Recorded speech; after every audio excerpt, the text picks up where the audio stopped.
Arab ലോകത്തെ വാർത്തകളും വിശേഷങ്ങളുമായി അക്കരെ ആരംഭിക്കുന്നു.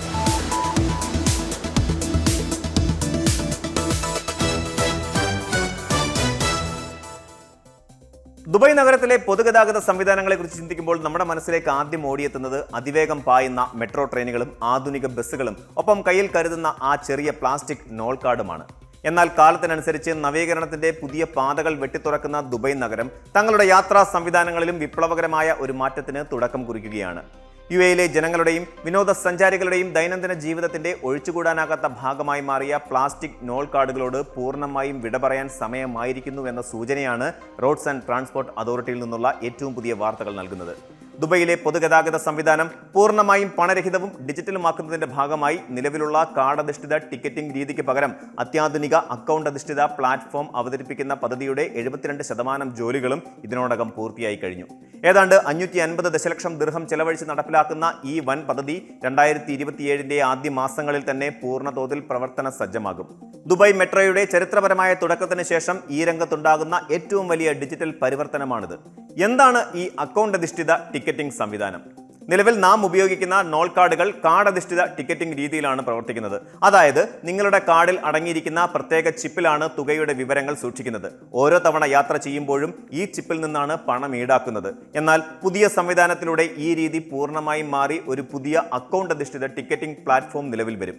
ഇതിലൂടെ ഓരോ യാത്രക്കാരനും ഒരു കേന്ദ്രീകൃത ഡിജിറ്റൽ അക്കൗണ്ട് ഉണ്ടായിരിക്കുകയും എല്ലാ വിവരങ്ങളും ഈ അക്കൗണ്ടിൽ സുരക്ഷിതമായി സൂക്ഷിക്കപ്പെടുകയും ചെയ്യും. യാത്രക്കാർക്ക് പ്ലാസ്റ്റിക് കാർഡുകൾ കയ്യിൽ കൊണ്ടു നടക്കേണ്ട ബുദ്ധിമുട്ട് ഇത് പൂർണ്ണമായും ഒഴിവാക്കുന്നു. പകരം മൊബൈൽ ഫോണിലെ QR കോഡുകൾ, ബാങ്ക് ഡെബിറ്റ് അല്ലെങ്കിൽ ക്രെഡിറ്റ് കാർഡുകൾ, സ്മാർട്ട് വാച്ചുകൾ, സ്മാർട്ട് ഫോൺ ഡിജിറ്റൽ വാലറ്റുകൾ എന്നിവ ഉപയോഗിച്ച് മെട്രോ ഗേറ്റുകളിലും ബസ്സുകളിലും നേരിട്ട് പണമടച്ച് യാത്ര ചെയ്യാൻ സാധിക്കും. ഡിജിറ്റൽ പേയ്മെന്റുകളുടെയും ഫിൻടെക് സാങ്കേതിക വിദ്യയുടെയും ഏറ്റവും ആധുനികമായ സാധ്യതകൾ പ്രയോജനപ്പെടുത്തിയാണ് ദുബായ് ഈ മാറ്റം സാധ്യമാക്കുന്നത്. ഒരു യാത്രക്കാരൻ അബദ്ധത്തിൽ കാർഡ് വീട്ടിൽ മറന്നു വെച്ചാലും മൊബൈൽ ഫോൺ ഉപയോഗിച്ച് യാതൊരു തടസ്സവുമില്ലാതെ യാത്ര ചെയ്യാൻ പുതിയ സാങ്കേതിക വിദ്യ സഹായിക്കും. ഈ വലിയ നവീകരണ പ്രവർത്തനം യാത്രക്കാർക്ക് യാതൊരുവിധ ബുദ്ധിമുട്ടുകളും ഉണ്ടാക്കാത്ത രീതിയിൽ വളരെ തന്ത്രപരമായ 3 ഘട്ടങ്ങളായാണ് RTA നടപ്പിലാക്കിയിരിക്കുന്നത്. ഇതിന്റെ ആദ്യഘട്ടത്തിൽ ഡിജിറ്റൽ ചാനലുകൾ വഴി QR കോഡ് ടിക്കറ്റ് സംവിധാനം ലഭ്യമാക്കും. ഇത് യാത്രാ ടിക്കറ്റുകൾ ഇലക്ട്രോണിക് രീതിയിൽ മൊബൈൽ ആപ്പുകൾ വഴി വാങ്ങാനും സ്റ്റേഷനുകളിൽ പരിശോധിക്കാനും യാത്രക്കാരെ സഹായിക്കും. തുടർന്ന് വരുന്ന 2ാം ഘട്ടത്തിൽ പുതിയ സാങ്കേതിക വിദ്യയിലുള്ള അടുത്ത തലമുറ നോൾ കാർഡുകൾ പുറത്തിറക്കും. ഈ കാർഡുകൾ ഉപയോക്താക്കളുടെ ഡിജിറ്റൽ അക്കൗണ്ടുകളുമായി നേരിട്ട് ബന്ധിപ്പിക്കാൻ സാധിക്കുന്നവയും അന്താരാഷ്ട്ര ബാങ്കിംഗ് സാങ്കേതിക വിദ്യകളോട് പൂർണ്ണമായും പൊരുത്തപ്പെടുന്നവയുമായിരിക്കും. പദ്ധതിയുടെ 3ാമത്തെയും അവസാനത്തെയും ഘട്ടത്തിലാണ് ഏറ്റവും പ്രധാനപ്പെട്ട മാറ്റം വരുന്നത്. ഇതിലൂടെ യാത്രക്കാർക്ക് യാതൊരുവിധ പ്രത്യേക യാത്രാ കാർഡുകളും ഇല്ലാതെ തന്നെ തങ്ങളുടെ സാധാരണ ബാങ്ക് കാർഡുകളോ ആപ്പിൾ പേ, സാംസങ് പേ പോലെയുള്ള ഡിജിറ്റൽ വാലറ്റുകളോ ഉപയോഗിച്ച് നേരിട്ട് യാത്രാ നിരക്കുകൾ അടയ്ക്കാനുള്ള സൗകര്യം പൂർണ്ണതോതിൽ സജ്ജമാകും. ഈ ഘട്ടം പൂർത്തിയാകുന്നതോടെ കിയോസ്കുകളിൽ ക്യൂ നിൽക്കാതെ ഗേറ്റുകളിലേക്ക് നേരിട്ട് നടന്നുപോയി സ്കാൻ ചെയ്യാൻ യാത്രക്കാർക്ക് സാധിക്കും. പുതിയ അക്കൗണ്ട് അധിഷ്ഠിത സംവിധാനം യാത്രക്കാർക്ക് വിപുലമായ സൗകര്യങ്ങളും വ്യക്തിഗത നിയന്ത്രണങ്ങളുമാണ് വാഗ്ദാനം ചെയ്യുന്നത്. ഇതിലൂടെ ഉപയോക്താക്കൾക്ക് തങ്ങളുടെ വ്യക്തിഗത അക്കൗണ്ടുകൾ നിർമ്മിച്ച് അതിലേക്ക് സ്വന്തം നോൾ കാർഡും കുടുംബാംഗങ്ങളുടെ നോൾ കാർഡുകളും ഒരുമിച്ച് ലിങ്ക് ചെയ്യാൻ സാധിക്കും. ഒരൊറ്റ പ്ലാറ്റ്ഫോമിൽ നിന്ന് തന്നെ കുടുംബത്തിലെ എല്ലാവരുടെയും കാർഡുകളിലെ ബാലൻസ് തുക നിയന്ത്രിക്കാനും ഓരോ കാർഡിനും പ്രത്യേക തുക അനുവദിക്കാനും സാധിക്കും എന്നതാണ് ഇതിന്റെ ഏറ്റവും വലിയ സവിശേഷത. ബാങ്ക് അക്കൗണ്ടുകളുമായി ബന്ധിപ്പിച്ച് കാർഡുകൾ സ്വയം റീചാർജ് ചെയ്യാനുള്ള ഓട്ടോമാറ്റിക് ടോപ്പ് സംവിധാനവും ഇതിലൂടെ ലഭ്യമാകും. ഇതോടൊപ്പം തങ്ങളുടെ ദൈനംദിന യാത്രാ ചരിത്രവും പണമിടപാടുകളുടെ വിവരങ്ങളും തത്സമയം പരിശോധിക്കാൻ കഴിയും. മുൻകാലങ്ങളിൽ നോട്ട് കാർഡുകൾ നഷ്ടപ്പെട്ടാൽ അതിലെ പണം തിരികെ ലഭിക്കുക എന്നത് വലിയൊരു വെല്ലുവിളിയായിരുന്നുവെങ്കിൽ പുതിയ അക്കൗണ്ട് സംവിധാനത്തിൽ കാർഡുകൾ നഷ്ടപ്പെട്ടാലുടൻ മൊബൈൽ ആപ്പ് വഴി അവ ബ്ലോക്ക് ചെയ്യാനും അതിലുണ്ടായിരുന്ന ബാക്കി തുക സുരക്ഷിതമായി പുതിയ അക്കൗണ്ടിലേക്ക് വീണ്ടെടുക്കാനും യാത്രക്കാർക്ക് സാധിക്കും. ഇതിനു പുറമെ നഗരത്തിലെ സ്കൂട്ടറുകൾ, മറ്റ് ചെറു യാത്രാ ഉപാധികൾ എന്നിവയ്ക്കുള്ള പണമിടപാടുകൾക്കും നോൾ കാർഡ് ഉപയോഗിക്കാമെന്നത് യാത്രക്കാരുടെ അവസാന മൈൽ കണക്ടിവിറ്റി കൂടുതൽ ലളിതമാക്കുന്നു. ഈ വലിയ സാങ്കേതിക മാറ്റത്തിന് മുന്നോടിയായി ദുബായിലെ എല്ലാ പൊതുഗതാഗത സ്റ്റേഷനുകളിലെയും സ്മാർട്ട് കിയോസ്കുകളും പണമിടപാട് ഉപകരണങ്ങളും RTA പുതിയ സാങ്കേതിക വിദ്യയ്ക്ക് അനുയോജ്യമായ രീതിയിൽ പരിഷ്കരിച്ചു വരികയാണെന്ന് RTA executive board chairman Mattar Al Tayer വ്യക്തമാക്കുകയുണ്ടായി. കേരളത്തിന്റെ സാമ്പത്തിക ഭദ്രതയുടെയും തഴച്ചു വളർന്ന ആഡംബരങ്ങളുടെയും പിന്നിൽ പ്രവാസി മലയാളി ഒഴുക്കിയ ചോരയുടെയും വിയർപ്പിന്റെയും വലിയൊരു ചരിത്രമുണ്ട്. എന്നാൽ ദശാബ്ദങ്ങൾ നീണ്ട മരുഭൂമിയിലെ അലച്ചിലുകൾക്കും കഠിനാധ്വാനങ്ങൾക്കുമൊടുവിൽ പ്രവാസ ജീവിതം അവസാനിപ്പിച്ച് നാട്ടിലേക്ക് മടങ്ങുമ്പോൾ കയ്യിൽ ഒന്നുമില്ലാതെ ശൂന്യതയിലേക്ക് നോക്കി നിൽക്കേണ്ടി വന്ന ഒരുപാട് മനുഷ്യർ നമുക്കിടയിലുണ്ട്. പുറത്തുനിന്ന് കാണുന്ന ഗൾഫിന്റെ തിളക്കത്തിനപ്പുറം കടക്കെണിയിലും ദാരിദ്ര്യത്തിലും അകപ്പെട്ടുപോയ പ്രവാസികളുടെ അനുഭവങ്ങളിൽ നിന്ന് ഇനി വരുന്ന തലമുറയ്ക്കായി ചില സുപ്രധാന തുറന്നു പറച്ചിലുകൾ പങ്കുവെക്കുകയാണ് ഒരു പഴയ പ്രവാസി. പ്രവാസ ലോകത്തേക്ക് കാലുകുത്തുന്ന ഓരോ മലയാളി യുവാവും മനസ്സിൽ സൂക്ഷിക്കേണ്ട ചില യാഥാർത്ഥ്യങ്ങളുണ്ട്. കാലം മാറുമ്പോഴും മാറാത്ത ചില സാമ്പത്തിക കെണികളെക്കുറിച്ചും അവയെ എങ്ങനെ പ്രതിരോധിക്കണം എന്നതിനെക്കുറിച്ചുമുള്ള കൃത്യമായ ഉൾക്കാഴ്ചകളാണ് ഈ അനുഭവക്കുറിപ്പ് നൽകുന്നത്. ഗൾഫിലെത്തുന്ന പലരുടെയും ചിന്ത ആദ്യത്തെ കുറച്ച് വർഷങ്ങൾ ആസ്വദിക്കാമെന്നും കടങ്ങളെല്ലാം വീട്ടിയ ശേഷം പതുക്കെ സമ്പാദിച്ചു തുടങ്ങാമെന്നുമാണ്. നാട്ടിൽ പോയി വന്നിട്ട് അടുത്ത വർഷം മുതൽ മാറ്റിവെക്കാം എന്ന ഈ വിചാരം പ്രവാസ ജീവിതത്തിലെ ഏറ്റവും വലിയ കെണിയാണ്. വർഷങ്ങൾ എത്ര വേഗത്തിലാണ് കടന്നു പോകുന്നതെന്ന് മരുഭൂമിയിലെ ജീവിതം നമ്മെ ഓർമ്മിപ്പിക്കും. അതുകൊണ്ട് ആദ്യ മാസത്തെ ശമ്പളം കൈപ്പറ്റുമ്പോൾ മുതൽ ഒരു ചെറിയ തുകയെങ്കിലും നിർബന്ധമായും മാറ്റിവെക്കാൻ ശീലിക്കണം. വലിയൊരു തുക ഒരുമിച്ച് മാറ്റിവെക്കാൻ കഴിഞ്ഞില്ലെങ്കിലും ചെറുതെങ്കിലും കൃത്യതയുള്ള സമ്പാദ്യം ഭാവിയിൽ വലിയൊരു തുണയായി മാറും. വരുമാനത്തിൽ നിന്ന് ചെലവുകൾ കഴിച്ച് ബാക്കി വരുന്നത് സമ്പാദിക്കുക എന്നതല്ല, മറിച്ച് വരുമാനത്തിൽ നിന്ന് സമ്പാദ്യത്തിനുള്ള തുക ആദ്യം മാറ്റിവെച്ച ശേഷം ബാക്കി തുക കൊണ്ട് ജീവിക്കാൻ പഠിക്കുകയാണ് വേണ്ടത്. നാട്ടിലുള്ളവർ പലപ്പോഴും പ്രവാസിയെ കാണുന്നത് എപ്പോൾ വേണമെങ്കിലും പണം തരുന്ന ഒരു ATM മെഷീനായിട്ടാണ്. ഈ ഒരു ധാരണ തിരുത്തേണ്ടത് പ്രവാസിയുടെ തന്നെ ആവശ്യമാണ്. സ്വന്തം സാമ്പത്തിക ശേഷിക്കും വരുമാനത്തിനും അപ്പുറം കടം വാങ്ങിയോ ക്രെഡിറ്റ് കാർഡുകൾ ഉപയോഗിച്ചോ മറ്റുള്ളവരെ സഹായിക്കാൻ ഒരിക്കലും നിൽക്കരുത്. പലപ്പോഴും സ്നേഹത്തിൻ്റെയോ ബാധ്യതകളുടെയോ പേരിൽ നമ്മൾ ഒപ്പിട്ട് നൽകുന്ന ജാമ്യപത്രങ്ങളും എടുത്തു നൽകുന്ന ലോണുകളും പിന്നീട് നമ്മളെ തന്നെയാകും ചതിക്കുഴിയിൽ വീഴ്ത്തുക. ആവശ്യമില്ലാത്ത കാര്യങ്ങൾക്കും ദൂർത്തുകൾക്കും സ്നേഹത്തോടെ നോ പറയാൻ പഠിക്കുക എന്നത് പ്രവാസത്തിൽ അത്യാവശ്യം വേണ്ട ഒരു അതിജീവന നൈപുണ്യമാണ്. നമ്മൾ സാമ്പത്തികമായി തകരുമ്പോൾ കൂടെ നിൽക്കാൻ പലരും കാണില്ല എന്ന യാഥാർത്ഥ്യം നേരത്തെ തിരിച്ചറിയണം. പ്രവാസികൾ പൊതുവെ വീഴുന്ന മറ്റൊരു വലിയ കുഴിയാണ് നാട്ടിൽ പോകുമ്പോൾ മറ്റുള്ളവരെ ബോധ്യപ്പെടുത്താൻ വേണ്ടിയുള്ള കാട്ടിക്കൂട്ടലുകൾ. വില കൂടിയ ഗാഡ്ജറ്റുകളും ബ്രാൻഡഡ് വസ്ത്രങ്ങളും വലിയ സമ്മാനങ്ങളും വാങ്ങി മറ്റുള്ളവരുടെ മുന്നിൽ ജീവിക്കാൻ ശ്രമിക്കുന്നത് വലിയ സാമ്പത്തിക ബാധ്യത വരുത്തിവെക്കും. ഇതിനേക്കാളൊക്കെ വലിയ ദുരന്തമാണ് നാട്ടിൽ ചെന്ന് വലിയ കടങ്ങൾ വാങ്ങി നിർമ്മിക്കുന്ന ആഡംബര വീടുകൾ. പലപ്പോഴും പ്രവാസ ജീവിതത്തിന്റെ ഭൂരിഭാഗം സമ്പാദ്യവും ഇത്തരം വലിയ വീടുകൾക്കായി മാത്രം തീർന്നു പോകാറുണ്ട്. പിന്നീട് ആ വീട്ടിൽ താമസിക്കാൻ ആരുമില്ലാതെ അതിൻ്റെ അറ്റകുറ്റപ്പണികൾക്കും പെയിന്റിങ്ങിനും വേണ്ടി വീണ്ടും കടം വാങ്ങേണ്ടി വരുന്ന അവസ്ഥയുണ്ടാകുന്നുണ്ട്. മറ്റുള്ളവരുടെ കയ്യടികൾക്ക് വേണ്ടി ജീവിക്കാതെ സ്വന്തം ഭാവിയുടെ സുരക്ഷിതത്വത്തിന് പ്രാധാന്യം നൽകുക. ഇന്ന് ചെയ്യുന്ന ജോലി നാളെയും നമുക്കുണ്ടാകണമെന്നില്ല. സാങ്കേതികവിദ്യ മാറുന്നതിനനുസരിച്ച് പ്രവാസ ലോകത്തെ തൊഴിൽ വിപണിയും മാറിക്കൊണ്ടിരിക്കുകയാണ്.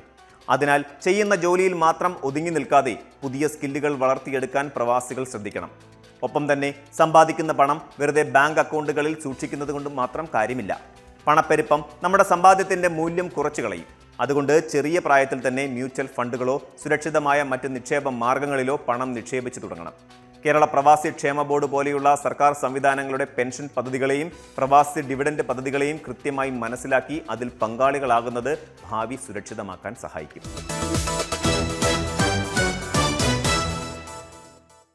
പശ്ചിമേഷ്യൻ മേഖലയിലെ രാഷ്ട്രീയ അസ്ഥിരതകളും US-ഇറാൻ സംഘർഷങ്ങളും ആഗോള മാധ്യമങ്ങളിൽ നിരന്തരം ആശങ്കയോടെ ചർച്ച ചെയ്യപ്പെടാറുള്ള വിഷയങ്ങളാണ്. ഹോർമൂസ് കടലിടുക്കിലെ തടസ്സങ്ങളും പ്രാദേശിക യുദ്ധഭീഷണികളും എണ്ണവിലയെയും ആഗോള വിപണിയെയും എങ്ങനെ ബാധിക്കുമെന്ന കാര്യത്തിൽ നിക്ഷേപകർക്ക് എപ്പോഴും വലിയ ആശങ്കകൾ ഉണ്ടാകാറുണ്ട്. എന്നാൽ ഈ ഭൗമരാഷ്ട്രീയ വെല്ലുവിളികളെയും താൽക്കാലിക സംഘർഷങ്ങളെയും പൂർണ്ണമായും അപ്രസക്തമാക്കിക്കൊണ്ട് ഗൾഫ് മേഖലയിലെ സമ്പദ് വ്യവസ്ഥ ശക്തമായ തിരിച്ചുവരവ് നടത്തുകയാണ്. സമീപകാലത്തെ വിപണി ചലനങ്ങളും അന്താരാഷ്ട്ര സർവേകളും വ്യക്തമാക്കുന്നത് ആഗോള നിക്ഷേപകർക്ക് ഗൾഫ് രാജ്യങ്ങളിലുള്ള വിശ്വാസം ഒട്ടും ചോർന്നു പോയിട്ടില്ല എന്ന് തന്നെയാണ്. പ്രശസ്ത തന്ത്രപ്രധാന കൺസൾട്ടൻസി സ്ഥാപനമായ കൺസിലവും പ്രമുഖ അനലിറ്റിക്സ് ഗ്രൂപ്പായ ഹാരിസ് എക്സും സംയുക്തമായി നടത്തിയ പുതിയ അന്താരാഷ്ട്ര സർവേ പ്രകാരം ഭൂരിഭാഗം ആഗോള നിക്ഷേപകരും ഗൾഫ് സഹകരണ കൗൺസിൽ അഥവാ GCC രാജ്യങ്ങളുടെ സാമ്പത്തിക ഭാവിയെക്കുറിച്ച് അങ്ങേയറ്റം ശുഭപ്രതീക്ഷയിലാണ് എന്ന് തന്നെയാണ്. താൽക്കാലികമായി ഉണ്ടാകുന്ന രാഷ്ട്രീയ പ്രതിസന്ധികളെ മറികടക്കാൻ കെൽപ്പുള്ള ശക്തമായ ഒരു സാമ്പത്തിക അടിത്തറയാണ് ഗൾഫ് രാജ്യങ്ങൾ പടുത്തുയർത്തിയിരിക്കുന്നത്. അതിൻ്റെ ഏറ്റവും വലിയ തെളിവാണ് നിലവിലെ ആത്മവിശ്വാസം. അന്താരാഷ്ട്ര നിക്ഷേപകരുടെ താൽപ്പര്യങ്ങളെയും ഗൾഫ് മേഖലയോടുള്ള അവരുടെ നിലപാടുകളെയും കുറിച്ചുള്ള കൃത്യമായ വിവരങ്ങളാണ് പുതിയ സർവേ പുറത്തുവിടുന്നത്. സർവേയിൽ പങ്കെടുത്ത ആഗോള നിക്ഷേപകരിൽ 82% പേരും ഗൾഫ് രാജ്യങ്ങളുടെ ഭാവി സാമ്പത്തിക വളർച്ചയിൽ പൂർണ്ണ വിശ്വാസം രേഖപ്പെടുത്തിയിട്ടുണ്ട്. അതിലുപരിയായി നിലവിലെ ആഗോള സാഹചര്യങ്ങളിൽ ബിസിനസ് ചെയ്യാനും പണം നിക്ഷേപിക്കാനും ഏറ്റവും അനുയോജ്യമായ ഇടം ഗൾഫ് മേഖലയാണെന്ന് 69% നിക്ഷേപകരും സാക്ഷ്യപ്പെടുത്തുന്നുണ്ട്. പ്രാദേശികമായ തർക്കങ്ങളെ താൽക്കാലികമായ വിപണി ചലനങ്ങൾ മാത്രമായിട്ടാണ് അവർ കാണുന്നത്. ഹ്രസ്വകാല പ്രതിസന്ധികളെക്കാൾ മേഖലയുടെ ദീർഘകാല സുസ്ഥിരതയ്ക്കാണ് നിക്ഷേപകർ മുൻഗണന നൽകുന്നത്. Consulum chief executive officer James David നിരീക്ഷിച്ചതുപോലെ അന്താരാഷ്ട്ര നിക്ഷേപക സമൂഹം ഗൾഫിന്റെ സാമ്പത്തിക വളർച്ചയെ ഒരു ഭൗമ രാഷ്ട്രീയ നിമിഷത്തോടുള്ള പ്രതികരണമായല്ല കാണുന്നത്, മറിച്ച് GCC രാജ്യങ്ങൾ കെട്ടിപ്പടുത്ത സാമ്പത്തിക സഹിഷ്ണുതയ്ക്കുള്ള ദീർഘകാല അംഗീകാരമായിട്ടാണ്. US ഇറാൻ തർക്കങ്ങളിൽ ഉണ്ടാകുന്ന താൽക്കാലിക ധാരണാപത്രങ്ങളും നയതന്ത്ര ചർച്ചകളും നിക്ഷേപകർക്ക് വിപണിയിൽ കൂടുതൽ പ്രതീക്ഷ നൽകുന്നുണ്ട്. ആഗോള നിക്ഷേപകരുടെ ഈ ആത്മവിശ്വാസത്തിന് ആക്കം കൂട്ടുന്ന തരത്തിലുള്ള റിപ്പോർട്ടുകളാണ് യുണൈറ്റഡ് അറബ് എമിറേറ്റ്സിൽ നിന്നും പുറത്തുവരുന്നത്.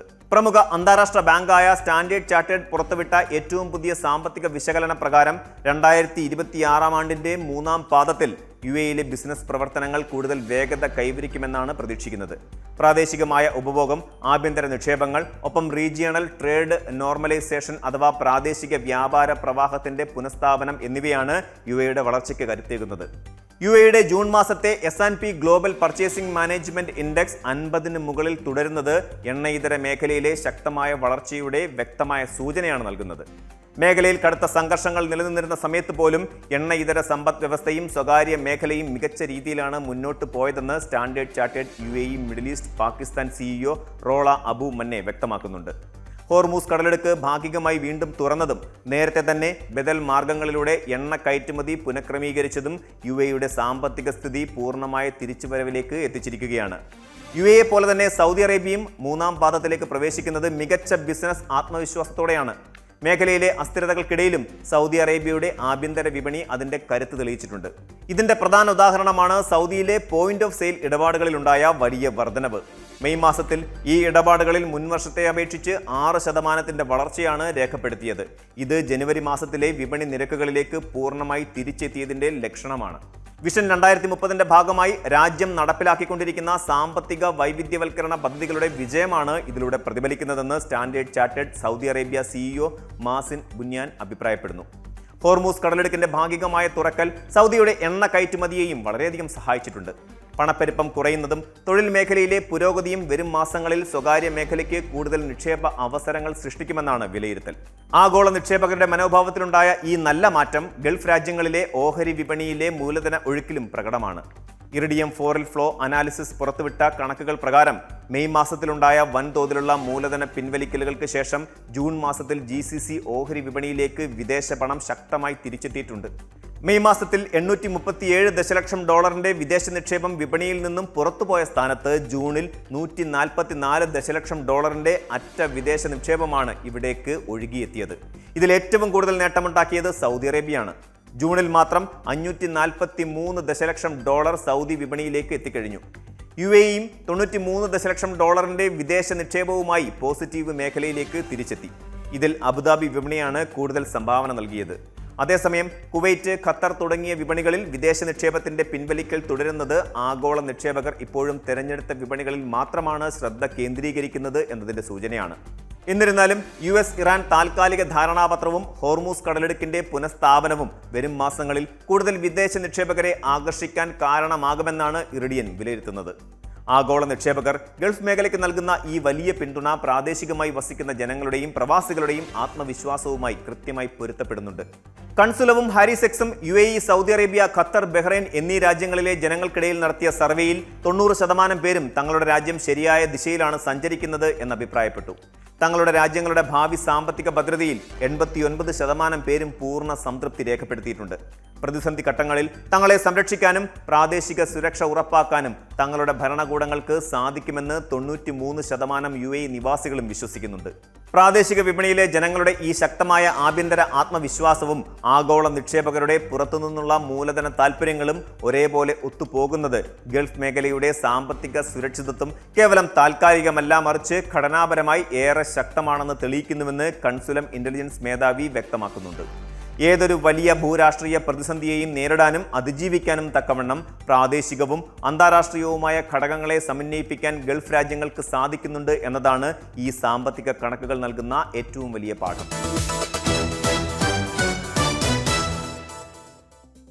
ആഗോള ബിസിനസ് ഭൂപടത്തിൽ ഏറ്റവും ആകർഷകമായ തൊഴിൽ കേന്ദ്രങ്ങളിലൊന്നാണ് യുണൈറ്റഡ് അറബ് എമിറേറ്റ്സ്. ലോകത്തിന്റെ വിവിധ കോണുകളിൽ നിന്നുള്ള ദശലക്ഷക്കണക്കിന് ആളുകളാണ് തങ്ങളുടെ കരിയറും സ്വപ്നങ്ങളും കെട്ടിപ്പടുക്കാൻ ഈ രാജ്യത്തേക്ക് ഒഴുകിയെത്തുന്നത്. ഒരു വിദേശ രാജ്യത്ത് ജോലി ചെയ്യുമ്പോൾ ഏതൊരു ജീവനക്കാരനും ആഗ്രഹിക്കുന്ന ഏറ്റവും പ്രധാനപ്പെട്ട ഘടകം തൊഴിൽ സുരക്ഷിതത്വവും തങ്ങളുടെ അവകാശങ്ങളുടെ സംരക്ഷണവുമാണ്. ഈ സുരക്ഷിതത്വ ബോധം കൂടുതൽ ശക്തമാക്കിക്കൊണ്ട് UAE മാനവ വിഭവശേഷി സ്വദേശിവൽക്കരണ മന്ത്രാലയം പുറപ്പെടുവിച്ച പുതിയ ഓർമ്മപ്പെടുത്തൽ പ്രവാസി സമൂഹത്തിന് വലിയ ആശ്വാസമാണ് പകരുന്നത്. ജീവനക്കാരുടെ വ്യക്തമായ രേഖാമൂലമുള്ള സമ്മതമില്ലാതെ തൊഴിൽ കരാറിലെ ശമ്പളം, തസ്തിക, ജോലിയുടെ സ്വഭാവം തുടങ്ങിയ അടിസ്ഥാന വ്യവസ്ഥകളിൽ മാറ്റം വരുത്താൻ തൊഴിലുടമകൾക്ക് കഴിയില്ലെന്നാണ് മന്ത്രാലയം ഔദ്യോഗികമായി വ്യക്തമാക്കിയിരിക്കുന്നത്. ഈ നിയമം കേവലം ഒരു ചട്ടക്കൂടല്ല, മറിച്ച് തൊഴിൽ വിപണിയിലെ സമഗ്രമായ സുതാര്യത ഉറപ്പാക്കാനുള്ള UAEയുടെ ദീർഘവീക്ഷണത്തിന്റെ പ്രതിഫലനമാണ്. UAEയിലെ സ്വകാര്യ മേഖലയിലെ തൊഴിൽ ബന്ധങ്ങളെ നിയന്ത്രിക്കുന്നതിൽ ഏറ്റവും നിർണായകമായ ഒന്നാണ് 2021 33 നമ്പർ ഫെഡറൽ ഡിക്രി നിയമം. മുൻപുണ്ടായിരുന്ന പരമ്പരാഗത തൊഴിൽ നിയമങ്ങളെ പൂർണ്ണമായും നവീകരിച്ചുകൊണ്ടാണ് ഈ പുതിയ നിയമം നടപ്പിലാക്കിയത്. തൊഴിലുടമയുടെയും ജീവനക്കാരുടെയും അവകാശങ്ങളെ തുല്യമായ രീതിയിൽ സംരക്ഷിക്കുക എന്നതാണ് ഈ നിയമത്തിന്റെ പ്രധാന ലക്ഷ്യം. കരാറുകളിൽ ഏകപക്ഷീയമായ ഭേദഗതികൾ വരുത്തുന്നത് തടയുന്നതിലൂടെ തൊഴിൽ വിപണിയിൽ ആരോഗ്യകരമായ ഒരു അന്തരീക്ഷം സൃഷ്ടിക്കാൻ സാധിക്കുന്നു. മുൻകാലങ്ങളിൽ പലപ്പോഴും കമ്പനികൾ സാമ്പത്തിക പ്രതിസന്ധികളോ മറ്റാഭ്യന്തര കാരണങ്ങളോ ചൂണ്ടിക്കാട്ടി ജീവനക്കാരുടെ അറിവോ സമ്മതമോ കൂടാതെ ശമ്പളം കുറയ്ക്കുകയോ തസ്തികകളിൽ മാറ്റം വരുത്തുകയോ ചെയ്യുന്ന പ്രവണതകൾ ഉണ്ടായിരുന്നു. എന്നാൽ പുതിയ ഫെഡറൽ നിയമം ഇത്തരം ഏകപക്ഷീയമായ നടപടികൾക്ക് പൂർണ്ണമായും തടയിടുകയും രണ്ട് കക്ഷികൾക്കും തുല്യനീതി ഉറപ്പാക്കുകയും ചെയ്യുന്നു. ഒരു തൊഴിൽ കരാറിന്റെ ഏറ്റവും അടിസ്ഥാനപരമായ 3 ഘടകങ്ങളാണ് ശമ്പളം, തസ്തിക അഥവാ ജോബ് ടൈറ്റിൽ, പിന്നെ ജോലിയുടെ സ്വഭാവം എന്നിവ. ഇതിൽ ഏതിലെങ്കിലും ഒന്നിൽ മാറ്റം വരുത്താൻ മാനേജ്മെന്റ് തീരുമാനിച്ചാൽ അതിന് ജീവനക്കാരന്റെ പൂർണ്ണമായ രേഖാമൂലമുള്ള അനുമതി ഉണ്ടായിരിക്കണം. ഉദാഹരണത്തിന്, ഒരു കമ്പനിയിൽ മാനേജർ പദവിയിൽ ജോലി ചെയ്യുന്ന ഒരാളെ പെട്ടെന്നൊരു ദിവസം ക്ലറിക്കൽ തസ്തികയിലേക്ക് മാറ്റാനോ അല്ലെങ്കിൽ കരാറിൽ ഒപ്പുവെച്ച കൃത്യമായ ശമ്പളത്തിൽ നിന്ന് ഒരു തുക വെട്ടിക്കുറയ്ക്കാനോ തൊഴിലുടമയ്ക്ക് സ്വന്തം ഇഷ്ടപ്രകാരം സാധിക്കില്ല. ജീവനക്കാരന്റെ ജോലി സമയത്തിലോ രീതികളിലോ വരുത്തുന്ന ചെറിയ മാറ്റങ്ങൾ പോലും കരാർ ലംഘനത്തിന്റെ പരിധിയിൽ വരാം. സ്ഥാപനങ്ങളിൽ ഉണ്ടാകുന്ന സാമ്പത്തിക ബുദ്ധിമുട്ടുകൾ ജീവനക്കാരുടെ മേൽ അടിച്ചേൽപ്പിക്കാൻ നിയമം അനുവദിക്കുന്നില്ല. അത്തരം സാഹചര്യങ്ങളിൽ മാറ്റങ്ങൾ വരുത്തണമെങ്കിൽ ഇരുപക്ഷവും തമ്മിൽ ചർച്ച ചെയ്ത് പരസ്പര ധാരണയിലെത്തി ജീവനക്കാരൻ അത് രേഖാമൂലം അംഗീകരിക്കേണ്ടത് അനിവാര്യമാണ്. തൊഴിൽ കരാറുകളിൽ മാറ്റം വരുത്താൻ ആഗ്രഹിക്കുന്ന കമ്പനികൾ മന്ത്രാലയത്തിന്റെ ഔദ്യോഗിക വെബ്സൈറ്റ് അല്ലെങ്കിൽ സ്മാർട്ട് ആപ്ലിക്കേഷൻ വഴി മാത്രമേ അതിനായി അപേക്ഷിക്കാൻ പാടുള്ളൂ. ഇതിനായി മന്ത്രാലയം മോഡിഫിക്കേഷൻ ഓഫ് വർക്ക് പെർമിറ്റ്സ് അല്ലെങ്കിൽ എംപ്ലോയ്മെന്റ് കോൺട്രാക്ട്സ് എന്ന പേരിൽ പ്രത്യേക ഡിജിറ്റൽ സേവനം ഒരുക്കിയിട്ടുണ്ട്. ഒരു കമ്പനിയും ജീവനക്കാരനും തമ്മിൽ ആഭ്യന്തരമായി ഉണ്ടാകുന്ന വെള്ളക്കടലാസിലെ ഒപ്പുകൾക്കോ വാക്കാലുള്ള കരാറുകൾക്കോ യാതൊരുവിധ നിയമ സാധുതയും ഉണ്ടായിരിക്കുന്നതല്ല. കരാറിലെ എല്ലാവിധ ഭേദഗതികളും മന്ത്രാലയത്തിന്റെ ഇലക്ട്രോണിക് സംവിധാനത്തിലൂടെ സമർപ്പിക്കുകയും അവിടെ അത് കൃത്യമായി പരിശോധിച്ച ശേഷം മന്ത്രാലയം ഔദ്യോഗികമായി അംഗീകരിക്കുകയും വേണം. മന്ത്രാലയത്തിന്റെ അംഗീകാരവും രേഖപ്പെടുത്തലുമില്ലാതെ ഏതൊരു മാറ്റവും നിയമത്തിന് മുന്നിൽ അസാധുവായി കണക്കാക്കപ്പെടും. ഇത് വ്യാജ ഒപ്പുകളിലൂടെയോ സമ്മർദ്ദത്തിലൂടെയോ കരാറുകൾ തിരുത്തുന്നത് തടയാൻ സഹായിക്കുന്നു. തൊഴിൽ നിയമത്തിൽ അതീവ പ്രാധാന്യമുള്ള മറ്റൊരു വ്യവസ്ഥ ജീവനക്കാരന് നിയമം ഉറപ്പു നൽകുന്ന അടിസ്ഥാന അവകാശങ്ങളെ ഹനിക്കുന്ന തരത്തിലുള്ള ഏതൊരു കരാറും വ്യവസ്ഥയും നിയമപരമായി നിലനിൽക്കില്ല എന്നതാണ്. തൊഴിലുടമയും തൊഴിലാളിയും തമ്മിൽ പരസ്പര സമ്മതത്തോടെയാണ് അവകാശങ്ങൾ കുറയ്ക്കുന്ന കരാറിൽ ഒപ്പുവെച്ചതെന്ന് വാദിച്ചാൽ പോലും നിയമം ജീവനക്കാരന് നൽകുന്ന കുറഞ്ഞ ആനുകൂല്യങ്ങളെക്കാൾ താഴെയുള്ള വ്യവസ്ഥകൾ പൂർണ്ണമായും അസാധുവാക്കും. എന്നാൽ ഇതിനൊരു മറുവശമുണ്ട്. ജീവനക്കാരന് കൂടുതൽ ഗുണകരമായ രീതിയിൽ ശമ്പളം വർദ്ധിപ്പിക്കാനോ കൂടുതൽ ആനുകൂല്യങ്ങൾ നൽകാനോ മികച്ച തൊഴിൽ സാഹചര്യങ്ങൾ ഒരുക്കാനോ വേണ്ടിയാണ് കരാർ പുതുക്കുന്നതെങ്കിൽ നിയമം അതിനെ പൂർണ്ണമായും സ്വാഗതം ചെയ്യുകയും അതിനായുള്ള ഇളവുകൾ അനുവദിക്കുകയും ചെയ്യുന്നു. അതായത് നിയമത്തിന്റെ സംരക്ഷണം എപ്പോഴും തൊഴിലാളിയുടെ ക്ഷേമത്തിന് മുൻഗണന നൽകുന്ന രീതിയിലാണ് വിഭാവനം ചെയ്തിരിക്കുന്നത്.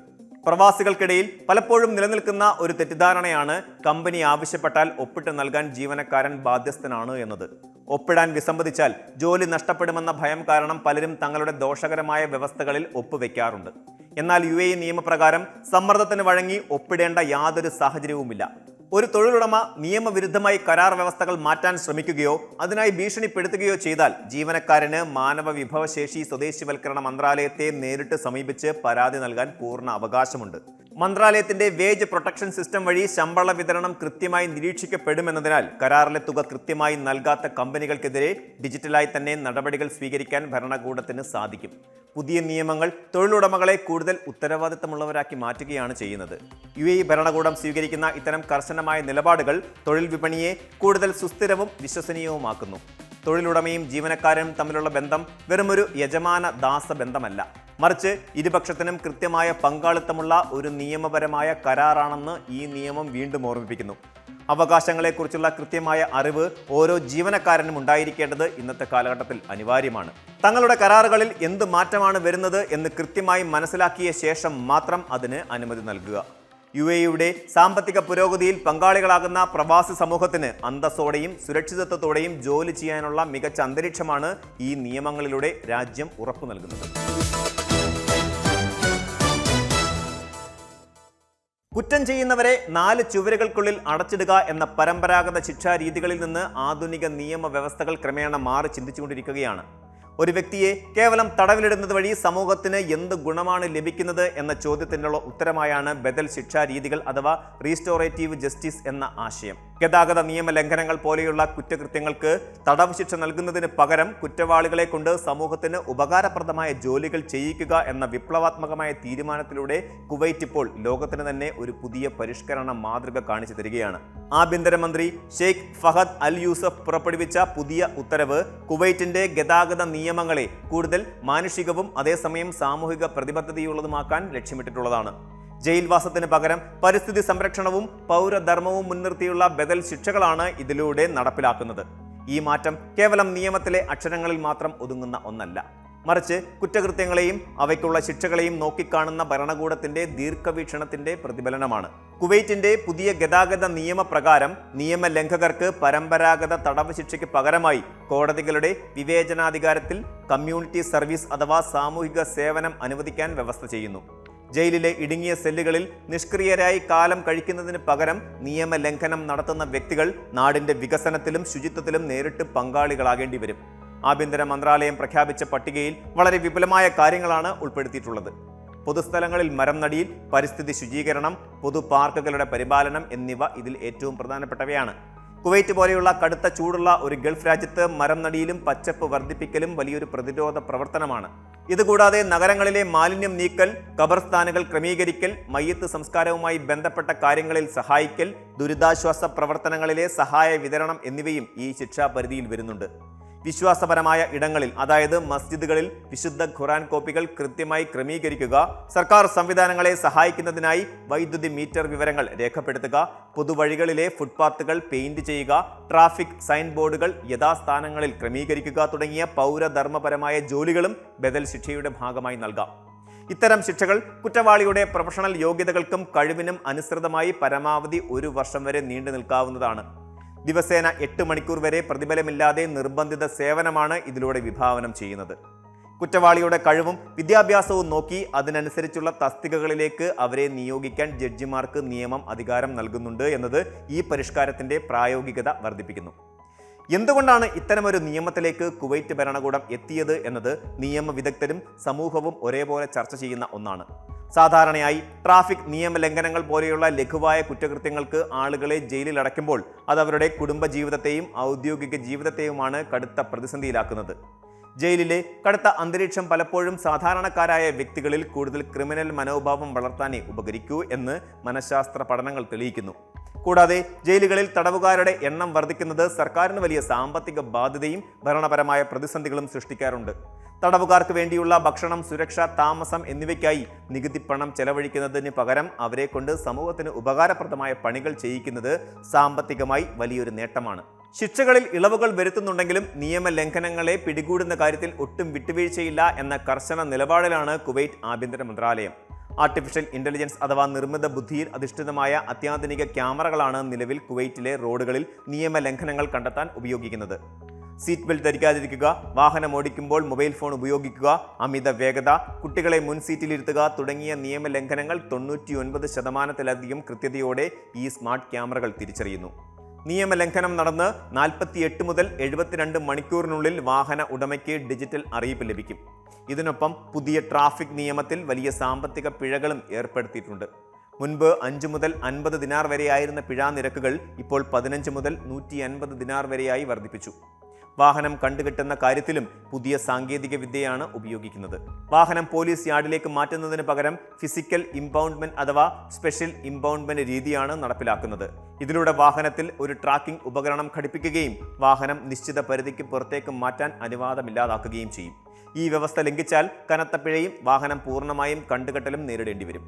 സാങ്കേതിക വിദ്യയുടെ ഈ കണിശത നിയമം പാലിക്കാൻ ജനങ്ങളെ പ്രേരിപ്പിക്കുന്നു. പുതിയ നിയമം നടപ്പിലാക്കുമ്പോൾ സ്വാഭാവികമായും ഉയർന്നു വരുന്ന ഒരു വിമർശനം ഇത് നിയമലംഘകർക്ക് നൽകുന്ന അനാവശ്യമായ ഇളവാണോ എന്നുള്ളതാണ്.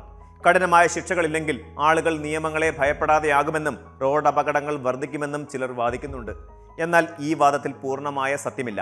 കാരണം കമ്മ്യൂണിറ്റി സർവീസ് എന്നത് ലഘുവായ ഒരു ശിക്ഷയല്ല. സ്വയം ജോലിക്കും വരുമാനത്തിനും പുറമെ പ്രതിഫലമില്ലാതെ ദിവസേന 8 മണിക്കൂർ കഠിനമായ സാമൂഹിക സേവനം ചെയ്യുക എന്നത് ഒട്ടും എളുപ്പമുള്ള കാര്യമല്ല. പൊതുജന മധ്യത്തിൽ വെച്ച് ഇത്തരം ജോലികൾ ചെയ്യേണ്ടി വരുന്നത് കുറ്റവാളികളിൽ വലിയ തരത്തിലുള്ള ആത്മപരിശോധനയ്ക്കുള്ള അവസരമൊരുക്കും. കൂടാതെ സ്ഥിരമായി നിയമലംഘനങ്ങൾ നടത്തിയവർക്കോ അശ്രദ്ധമായി വാഹനമോടിച്ച് വലിയ അപകടങ്ങൾ ഉണ്ടാക്കുന്നവർക്കോ ഈ ആനുകൂല്യം ലഭിക്കുകയുമില്ല. അത്തരം ഗുരുതരമായ കുറ്റകൃത്യങ്ങളിൽ ഏർപ്പെടുന്നവരെ നേരിട്ട് കോടതിയിലേക്ക് അയക്കുകയും പരമ്പരാഗതമായ കടുത്ത ശിക്ഷകൾക്ക് വിധേയരാക്കുകയും ചെയ്യും.